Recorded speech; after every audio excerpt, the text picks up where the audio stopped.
Assalamualaikum, selamat sore Pak Soleman. Waalaikumsalam, selamat sore.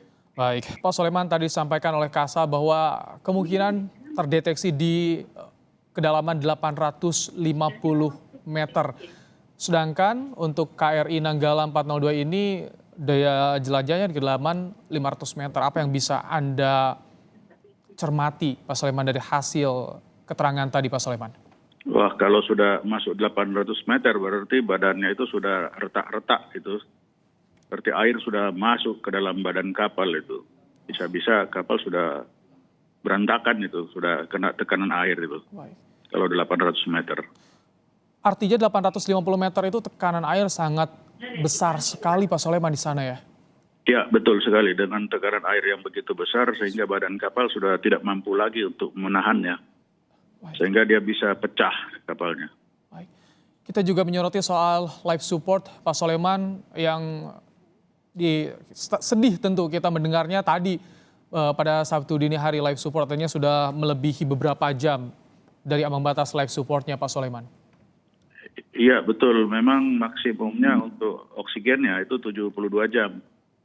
Kalau sekarang sudah lebih dari 72 jam, maka sudah kecil kemungkinannya mereka masih bisa bertahan hidup di dalam itu, kalaupun kapal itu belum pecah.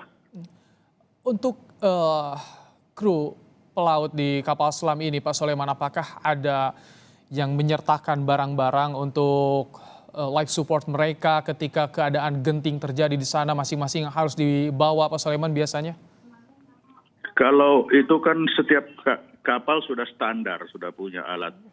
Ada pelampung, ada baju yang dipakai untuk keluar dari kapal. Kalau kapal juga kandas seperti ini, itu ada semua lengkap. Masing-masing itu dipunya. Baik, jadi artinya 72 jam yang kemarin disampaikan itu adalah kalkulasi secara keseluruhan ya, secara akumulasi totalnya Pak Soleman ya? Iya betul, itu sudah total. Khusus untuk oksigen itu sudah maksimum yang bisa bertahan ya itu selama tidak ada penambahan oksigen baru dari luar. Itu maksimum sudah. Pak Soleman, tadi kita lihat barang-barang hasil temuan ada seperti pelumas periskop, kemudian juga ada solar yang ada di permukaan air. Ada serpihan-serpihan yang tadi disampaikan ini seharusnya melekat pada kapal selam dan ditemukan ini Pak Soleman. Apa yang bisa Anda cermati, apa yang bisa Anda lihat dari hasil temuan ini Pak Soleman? Nah, itu buktinya bahwa kapal itu sudah pecah. Itu buktinya dia sudah pecah, jadi bahan bakar minyak-minyak yang itu seharusnya ada di dalam tangki pada keluar semua. Dan minyak kan lebih ringan dari air, jadi dia naik ke permukaan.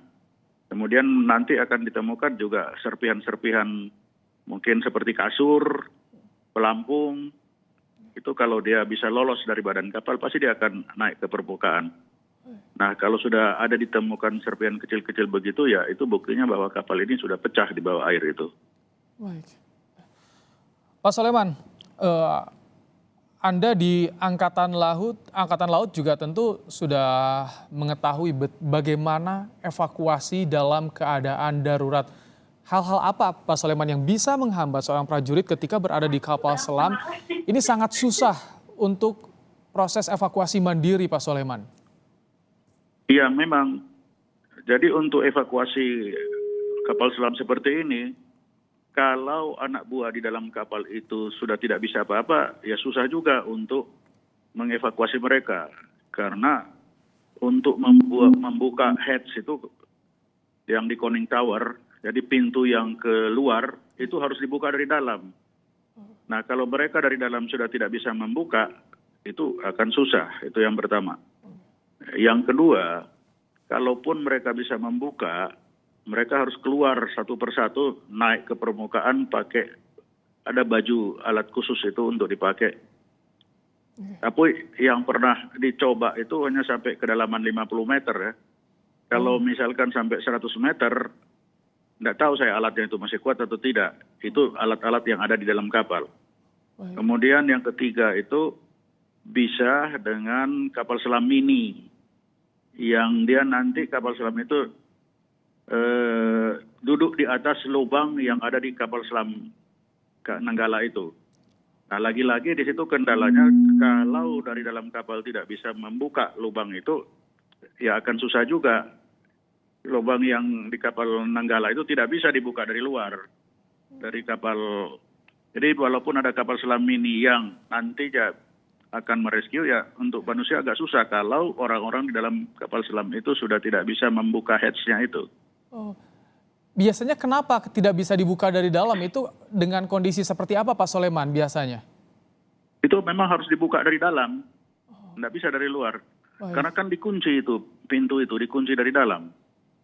Baik, Pak Soleman, alat canggih ROV, kemudian juga alat magnetometer juga dikerahkan, ada bantuan juga dari luar negeri, instrumen-instrumen yang canggih. Seberapa jauh, Pak Soleman, artinya Anda juga pernah mengenal soal KRI Nanggala ini. Iya. Bagaimana karakteristiknya? Apakah karena ini yang dikhawatirkan fitur siluman ini yang akan mempersulit pencarian, Pak Soleman? Itu juga, memang kan kapal selam itu didesain untuk sulit ditemukan. Jadi ini seperti senjata makan tuan memang. Itu salah satunya memang. Begitu. Ya, tapi tentu kita semua berharap Pak Soleman, tadi juga disampaikan oleh Pak Panglima, kita semua berharap ada kabar terbaik untuk proses pencarian kapal selam KRI Nanggala 402 dengan banyaknya bantuan yang datang untuk proses pencarian. Terima kasih Pak Soleman Ponto, Laksda Purnawirawan Soleman Ponto, Kepala Bais 2011-2013 telah menyampaikan pandangannya dalam Breaking News Kompas TV hari ini. Terima kasih Pak Soleman. Ya, terima kasih.